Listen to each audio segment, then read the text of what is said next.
All right, good morning. It is July 21st, 2020. I'm Eric Wilson. This is Eric Wilson Weather Source with an update on something that's a bit more prominent. It is the end of July. We're heading into July, August, and September. September being the peak months of hurricane season, and for concerns along the Leeward Islands, for concerns in Cuba, Bermuda, and especially the Gulf states. Now, while the Gulf states this weekend during July have a couple of waves, especially one in Texas, what we're going to focus on right now is what you see currently here. It doesn't look like much, and it won't develop much over the next 48 hours. But it will move closer to the Leeward Islands. So let's show you where it is currently. I had the animation on. I can turn it on and off again as it reloads. You kind of see there's a little bit of spin there. High pressure is to the north. We'll go over all of that, but this is the area of interest as of the latest positioning this morning. You can start to see it's got a well-formed, it's got some good formation to it, but it's going to take a while as it crosses the north, the 10 degrees north parallel, and moves into that 20 to 10 range over the next 48 hours. That's one of the things for growth that we watch for. So that being said, let's zoom on in and take a closer look at where 99L is. Now, 99L is currently just between 5 degrees north and 10 degrees north, and it is approaching 40 degrees west latitude and longitude. That's its current location. Okay, so a little wider view shows you that in the next 48 hours, I don't expect a whole lot to happen. I expect it to become a tropical storm, and I'll show you that. But as far as model projections, there's nothing you can trust over a 48-hour period on this channel, right? And if you've followed me for a long time, that's what we talk about. We talk about the next 48 hours. So if it's not here, if it's not going to be anything in the next 48 hours, it shouldn't matter. But it is going to matter if it follows along these tracks. Take a look at this. What it is, I put its current location here, and I put a box around where the 48s are kind of showing up pretty consistently. And this is what I like to call tight.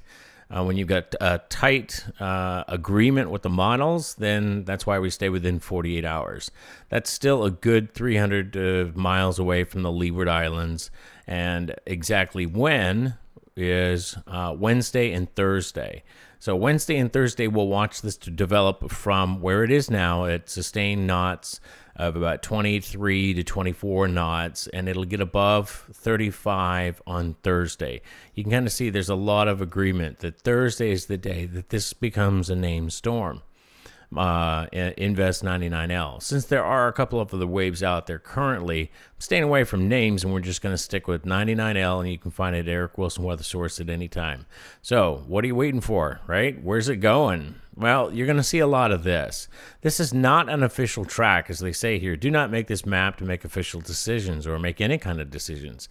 This is really just the mean, all right, or the mode of all of the models that are currently going out there. But you're talking about 216 hours out into the future.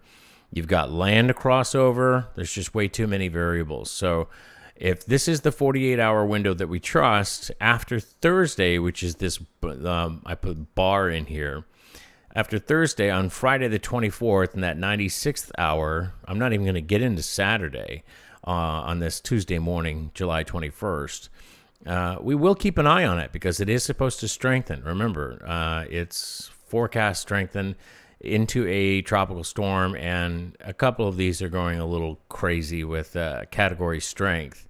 But if I was to get rid of this one and get back to our ending slide, it looks like we've got something definitely here worth watching, and high pressure is definitely doing its job by careening these things up into the Gulf of Mexico and along the Gulf shores and the Gulf Stream. And that's what happens when you get into the end of July, August, and especially during September. High pressure goes from here, and it likes to slide off here, and it rotates in a clockwise rotation. And because high pressure does that, it likes to take areas of low pressure, instead of squashing them and sending them straight along the equator, or into land masses, it throws them into island masses, and this is when we start to get a little concerned. Again, my name is Eric Wilson. My website is ericwilsonweathersource.com. You can see that at any time. Other than that, have a great day.